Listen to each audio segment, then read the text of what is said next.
तो नमस्कार दोस्तों। आज के इस वीडियो में हम लोग इंसर्ट टैब के अंदर टेबल ऑप्शन को कंप्लीट करने वाले हैं। मैंने इसके पहले के वीडियो में टेबल के ये सारे ऑप्शन आपको सिखा रखे हैं, ये सारे ऑप्शन भी मैंने आपको सिखा रखे हैं। आज हम टेबल के अंदर मेन, डिज़ाइन और लेआउट, इन दोनों टैब को हम कंप्लीट करने वाले हैं। बिना डिज़ाइन और लेआउट टैब को सीखे आप टेबल बनाने में एक्सपर्ट कभी नहीं बन सकते। तो आज हम इन चीज़ों को एकदम डिटेल में सीखेंगे। तो बिना कोई फालतू की बकवास किए डायरेक्ट वीडियो को शुरू करते हैं। तो सबसे पहले यहाँ पर आपको लास्ट यहाँ पर जो एक ऑप्शन दिखाई दे रहा है वो आपको दिखाई दे रहा है व्यू, है ना। जब आप एक टेबल को यहाँ पर ड्रॉ कर दोगे तब आपको यहाँ पर ऑप्शन दिखाई देगा डिज़ाइन और लेआउट का। तो इसके लिए करना क्या है कि आपको इंसर्ट में जाना है और यहाँ से कोई भी एक टेबल को इंसर्ट करा देना है। आपने अगर पहला वीडियो नहीं देखा तो वो वीडियो देखना बहुत ज़रूरी है, क्योंकि वहाँ पर मैंने डिटेल में बताया कि रॉ और कॉलम क्या होते हैं। तो वो वीडियो को देखना बड़ा ज़रूरी है, तभी आप इस वीडियो को अच्छे से समझ पाओगे। वीडियो नहीं देखा है तो वीडियो का जो लिंक है वो वीडियो के डिस्क्रिप्शन में ऊपर आई बटन में भी दिया हुआ है। अब जैसे आप अपने कर्सर को टेबल के बाहर रखोगे, यहाँ पर मैंने एक टेबल बना रखा है और मेरा जो कर्सर है वो टेबल के बाहर है, तो आपको लास्ट यहाँ पर एक ऑप्शन दिखाई दे रहा है व्यू। अगर मैं अपने इस कर्सर को टेबल के अंदर रख दूंगा तो मुझे यहाँ पर दो ऑप्शन दिखाई देंगे, डिज़ाइन और लेआउट। मतलब इस डिज़ाइन की हेल्प से आप अपने इस टेबल को डिज़ाइन कर सकते हो और लेआउट से इसके लेआउट को बदल सकते हो। तो सबसे पहले हम ज़रा सीखते हैं डिज़ाइन। तो डिज़ाइन में यहाँ पर आपको ये एक ऑप्शन दिख रहा है टेबल स्टाइल का। मतलब आप टेबल को स्टाइल दे सकते हो, आप टेबल को कोई कलर दे सकते हो। इनमें से कोई भी कलर आप अपने टेबल पे अप्लाई कर सकते हो। जैसे मान लेते हैं कि मुझे अगर ये अच्छा लग रहा है तो मैं बस इस पर क्लिक करूँगा तो ये सेम यहाँ पर अप्लाई हो जाएगा। अब ये कलर ऐसा क्यों आया, मतलब जो येलो कलर है वो सिर्फ इस कॉलम में क्यों है, यहाँ पर क्यों नहीं है? तो इसकी वजह है ये 6 ऑप्शन, है ना। यहाँ पर ये जो आपको 6 ऑप्शन दिखाई दे रहे हैं, देखो पहले की वीडियो में मैंने बता रखा है कि रॉ और कॉलम क्या होते हैं। मैं एक बार फिर से आपको बता देता हूँ। ये जो आपको दिखाई दे रहा है ये हमारी रॉ होगी और ये हमारा कॉलम होगा, और ये जो सिंगल आपको दिखाई दे रहा है ये सेल है। अभी मैंने 2 सेल सेलेक्ट कर रखे हैं। यहाँ पर एक ऑप्शन है हेडर रॉ और ये ऑप्शन यहाँ से एक्टिवेट है, मतलब टिक है।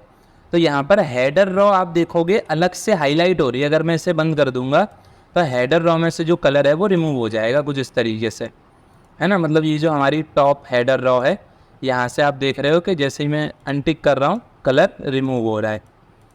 नेक्स्ट इसके बाजू में एक ऑप्शन एक्टिवेट है फर्स्ट कॉलम, मतलब पहला वाला कॉलम। तो पहले कॉलम में कलर है क्योंकि पहला कॉलम एक्टिवेट है, देखो कुछ इस तरीके से। अगर आप लास्ट कॉलम करोगे तो ये सेम कलर आपको लास्ट कॉलम में भी देखने को मिलेगा। इसी तरीके से अगर आप टोटल रॉ को थोड़ा सा अलग दिखाना चाहो तो आप इसे भी एक्टिवेट कर सकते हो। तो देखो आप टोटल रॉ में भी आपको कलर दिखाई देगा। अब मैं इन सबको बंद कर देता हूँ। यहाँ पर एक ऑप्शन है बैंडेड रॉ, मतलब एक में कलर होगा एक में कोई दूसरा कलर होगा, है ना। तो जैसा यहाँ पे दिख रहा है, देखो एक में येलो है एक में कोई दूसरा है, एक में येलो है फिर एक में कोई दूसरा कलर है। अगर आप बैंडेड कॉलम कर दोगे तो बैंडेड कॉलम में भी ऐसा ही होगा। बैंडेड रॉ को बंद कर देते हैं और बैंडेड कॉलम करते हैं। अब एक कॉलम में येलो कलर है एक में नहीं है, एक में येलो कलर है एक में नहीं है, एक में येलो कलर है एक में नहीं है। मुझे उम्मीद है कि ये 6 ऑप्शन आपको बहुत अच्छे से समझ आ गए होंगे। अगर इन 6 ऑप्शन में आपको किसी भी प्रकार का कोई डाउट है तो आप मुझसे कमेंट करके पूछ सकते हो। अब हमने ऐसे कलर तो ऐसा दे दिया, मान लो इसे नॉर्मल करना है तो वापस से यहीं आएंगे और ये रहा फर्स्ट टेबल हमारा नॉर्मल टेबल। अब हमने इसे नॉर्मल कर दिया है। यहीं पर आपको एक ऑप्शन दिखाई देगा शेडिंग का, मतलब आप इस टेबल में कलर फिल कर सकते हो। आप देखोगे कि मेरा कर्सर यहाँ पर इस कॉलम में ब्लिंक कर रहा है और अब अगर मैं शेड दूंगा तो सिर्फ इसी कॉलम में कलर आएगा। आप चाहते हो कि पूरे टेबल पे अगर कलर देना है तो आपको पूरे टेबल को सिलेक्ट कर लेना। तो हम कुछ ऐसे सिलेक्ट कर सकते हैं, या अगर एक बार में करना चाहो तो यहाँ पर आपको देखो ये एक प्लस का आइकन दिख रहा है। जब आपके कर्सर में भी प्लस बने तो आपको क्लिक कर देना है। इससे होगा ये कि पूरा टेबल सेलेक्ट हो जाएगा और यहाँ से आप इसमें ऐसे कुछ शेड अप्लाई कर पाओगे। रिमूव करने के लिए भी सेम प्रोसेस है, सेलेक्ट करना है और यहाँ पर आपको एक ऑप्शन मिलेगा नो फिल। तो जैसे आप इस पर क्लिक करोगे तो कलर को आप हटा पाओगे, नो फिल कर पाओगे। तो अब हम डिज़ाइन ऑप्शन सीख चुके हैं बहुत ही अच्छे से। डिज़ाइन में आपको कोई दिक्कत नहीं होगी। अब अगले 4-5 मिनट में हम हमारे लेआउट ऑप्शन को भी कंप्लीट करते हैं। तो लेआउट में सबसे पहला जो आपको ऑप्शन दिखाई देगा वो देगा आपको सिलेक्ट का, मतलब आप सिलेक्ट कर सकते हो। तो हम क्या सिलेक्ट कर सकते हैं, हम सिलेक्ट कर सकते हैं किसी सेल को, किसी कॉलम को, किसी रॉ को, या पूरे के पूरे टेबल को। जैसे पूरा टेबल सेलेक्ट करना है, देखो पूरा टेबल सेलेक्ट हो गया। अगर आपको कोई रॉ सेलेक्ट करनी है तो मेरा कर्सर इस रॉ में है तो ये रॉ यहाँ पे सिलेक्ट हो जाएगी। कर्सर मैंने यहाँ रख दिया है और अब मैं करता हूँ सिलेक्ट रॉ, तो ये रॉ सिलेक्ट हो गई है। मेरा कर्सर फिर से यहीं पे है और अगर मैं करता हूँ सिलेक्ट कॉलम तो अब ये कॉलम सिलेक्ट हो गया है। नेक्स्ट जो ऑप्शन है वो है सिलेक्ट सेल। मैंने आपको बताया था कि ये जो सिंगल बॉक्स है ये सेल है, इसे भी आप सिलेक्ट कर सकते हो, बस क्लिक करना है तो वो सेल्स यहाँ पर सिलेक्ट हो जाएगा। उम्मीद है कि आप ये ऑप्शन समझ गए होंगे। यहाँ पर एक ऑप्शन एक्टिवेट है हमारा व्यू ग्रिड लाइन का। ग्रिड लाइन मतलब क्या होता है कि अगर आप अपने टेबल की ये जो लाइन दिख रही है ना आपको, ये जो ब्लैक कलर की ये जो लाइन है, अगर आप इसे रिमूव कर देते हो, कैसे रिमूव करोगे, तो मैंने इस इतने हिस्से को सिलेक्ट कर लिया और मैं आ जाता हूँ डिज़ाइन में और मैं यहाँ आ जाता हूँ बॉर्डर में और यहाँ से मैं कर देता हूँ नो बॉर्डर।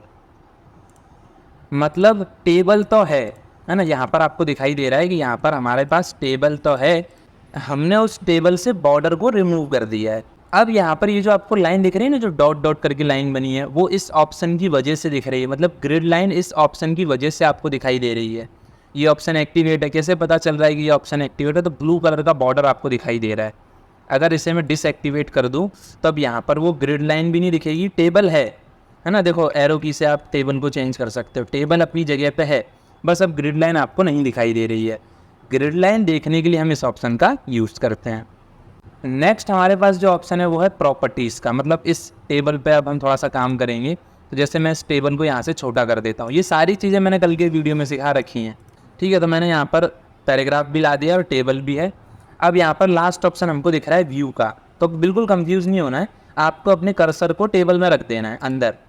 जैसे ही अंदर रखोगे तो डिज़ाइन और लेआउट आ जाएगा। लेआउट सीख रहे हैं तो लेआउट पे चलते हैं। यहाँ पर ऑप्शन है प्रॉपर्टीज़ का, इस पर क्लिक करेंगे तो एक नया बॉक्स आपके सामने आ जाएगा। अब यहाँ पर ये टेबल की प्रॉपर्टी है, ये रॉ की, ये कॉलम की, ये सेल की और ये टेक्स्ट की। तो फिलहाल हम टेबल सीखते हैं। जैसे यहाँ पर देखो ये ऑप्शन एक्टिवेट है, बता रहा है कि जो आपका टेबल है वो लेफ्ट में रहेगा और टेक्स्ट ऐसे अराउंड में रहेंगे। ये नीचे अराउंड ऑप्शन ये एक्टिवेट है। अगर आप नन कर देते हो तब आपके टेबल के अराउंड में कोई टेक्स्ट नहीं होगा। फिर से हम प्रॉपर्टी पे क्लिक करते हैं, अराउंड कर देते हैं। आप सेंटर कर सकते हो इसे, तो हमने इसे सेंटर कर दिया कुछ इस तरीके से। आप इसे मूव कहीं भी कर सकते हो, इस पॉइंट से पकड़ करके आप इसे जहाँ चाहें वहाँ मूव करा सकते हैं। नेक्स्ट यहाँ पर रॉ है, मतलब आप रॉ की हाइट और विथ यहाँ से एडजस्ट कर सकते हैं। कॉलम है, कॉलम की हाइट और विथ आप यहाँ से एडजस्ट कर सकते हैं। सेल है, एक सिंगल सेल में टेक्स्ट कहाँ होंगे, टॉप में, सेंटर में या बॉटम में, वो काम भी हम कर सकते हैं। कैसे, जैसे मैं यहाँ पे एक टाइप कर दे रहा हूँ। अब आप देखोगे कि जो एक है ना हमारा, वो टॉप में आ रहा है क्योंकि ये एक्टिवेट है। अगर सेंटर करके ओके करूँगा तो आप देखोगे कि एक सेंटर में आ रहा है। हालांकि ये सारे ऑप्शन हमको अलग से मिल रहे हैं। देखो यहाँ पर इस जगह पर ये सारे ऑप्शन आपको यहाँ पे मिल रहे हैं, इसलिए हम उसे वहाँ पर डिटेल में नहीं देख रहे हैं। देखो आप अपने टेक्स्ट को top left, top centre, top right या सेंटर में कर सकते हो, या बॉटम सेंटर कर सकते हो, या बॉटम लेफ़्ट कर सकते हो, है ना। तो ऐसी सारी चीज़ें हम यहाँ से कर सकते हैं इन ऑप्शन की हेल्प से। वापस से हम आ जाते हैं ड्रॉ टेबल पे। अब देखो ड्रॉ टेबल और इरेज टेबल भी मैंने सिखा रखा है। मतलब अगर आप कोई दूसरा टेबल ड्रॉ करना चाहते हो तो क्लिक करना है, एक पेंसिल आएगी और आपको बस सिंपली ऐसे ड्रॉ कर देना है। इरेज़र की हेल्प से आप इसे क्लिक करके या ड्रैग करके इरेज कर सकते हो। दूसरा एक और तरीका है टेबल को इरेज करवाने का, मैंने यहाँ पे कुछ नंबर लिख दिए हैं, ठीक है।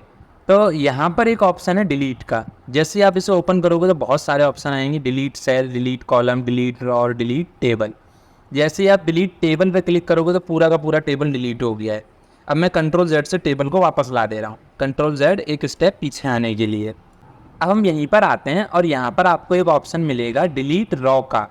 तो आप यहाँ से इस रॉ को, पूरी की पूरी रॉ को डिलीट कर सकते हो। देखो 2 नंबर चला गया, मतलब 2 नंबर की जो रॉ थी वो डिलीट हो गई।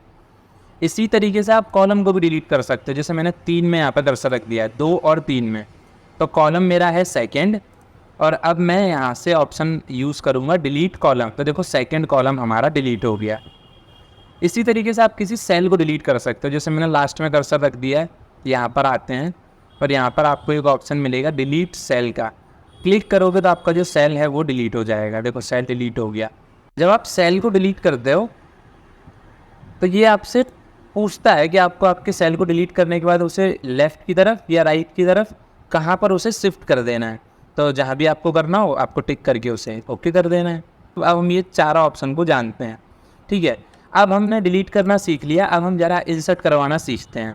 तो यहाँ पर एक ऑप्शन है इंसर्ट अबो, अबो मतलब ऊपर, ऊपर एक रॉ इंसर्ट हो जाएगी। जैसे क्लिक करोगे देखो इंसर्ट हो गया। ठीक है, अगर आप अपने कर्सर को 3 नंबर पर रख दो और करोगे इंसर्ट बिलो, मतलब 3 के नीचे यहाँ पर एक रॉ इंसर्ट हो जाएगी। इसी तरीके से आप लेफ़्ट और राइट में भी कर सकते हो। अगर आपको लेफ़्ट में करना है तो इंसर्ट लेफ़्ट, तो देखो 3 के लेफ़्ट में, तो वापस से कर्सर को 3 नंबर पर रख दिया है, इंसर्ट राइट, तो अब 3 नंबर के राइट में। तो कुछ इस तरीके से आप टेबल को डिलीट या इंसर्ट करवा सकते हो।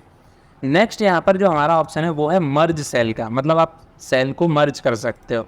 मर्ज का मतलब 2-3 सेलों को मिलाकर एक कर सकते हैं। जैसे मुझे यहाँ पर हमारे चैनल का नाम लिखना है, अब मेरे चैनल का नाम फ्यूचर लाइफ लर्निंग कंप्यूटर, वो एक सेल में तो नहीं आने वाला है, मुझे लगता है कि कम से कम 3 सेल में आएगा।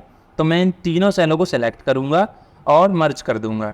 इससे हुआ क्या कि ये तीनों सेल अब एक बन चुके हैं, अभी एक सिंगल सेल है। अब आप यहाँ पर अपना नाम लिख पाओगे। ठीक है, तो कुछ इस तरीके से हम इस ऑप्शन को यूज़ करते हैं, मर्ज सेल को। उसके बाद एक ऑप्शन है स्प्लिट सेल, मतलब अब आप एक सेल के 2 या उससे ज़्यादा हिस्से कर सकते हो। जैसे ये एक सिंगल सेल है ना, एक सिंगल बॉक्स है, मैं चाहता हूँ कि इसमें और 2 बॉक्स बन जाए, तो मैं क्या करूँगा, स्प्लिट सेल करूँगा। तो जैसे आप स्प्लिट करोगे तो ये पूछेगा आपसे कि आपको नंबर ऑफ़ कॉलम कितने चाहिए और नंबर ऑफ़ रॉ कितनी चाहिए। तो मुझे इस बॉक्स के 2 पार्टीशन करने हैं, मतलब रॉ तो एक ही रहेगी, कॉलम 2 हो जाएंगे। अगर 4 पार्टीशन करने होते तो 4, ओके कर देंगे। देखो यहाँ पर ये सिंगल रॉ और 2 कॉलम आ चुके हैं। तो मुझे उम्मीद है कि आप स्प्लिट सेल भी बहुत अच्छे से समझ गए होंगे। उसके बाद नेक्स्ट ऑप्शन है स्प्लिट टेबल, मतलब टेबल के ही अब 2 टुकड़े हो जाएंगे। आप टेबल के 2 या उससे ज़्यादा अधिक टुकड़े कर सकते हो।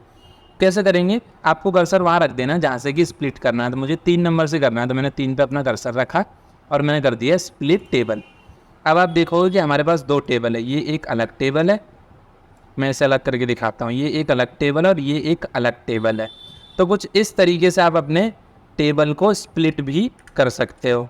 ठीक है, तो मुझे उम्मीद है कि आप स्प्लिट टेबल भी बहुत अच्छे से सीख चुके हो। अब हम आते हैं ऑटो फिट में, मतलब कंटेंट को फिट कैसे करना है। तो देखो ये सारी चीज़ें मैंने सिखा रखी हैं, auto fit content, auto fit to window और फिक्स कॉलम विथ। कहाँ सिखाई है, तो इंसर्ट में आपको इस टेबल के अंदर, यहाँ पर मैंने आपको ये सारी चीज़ें सिखा रखी हैं, fix column with, auto fit content और ऑटो फिट टू विंडो।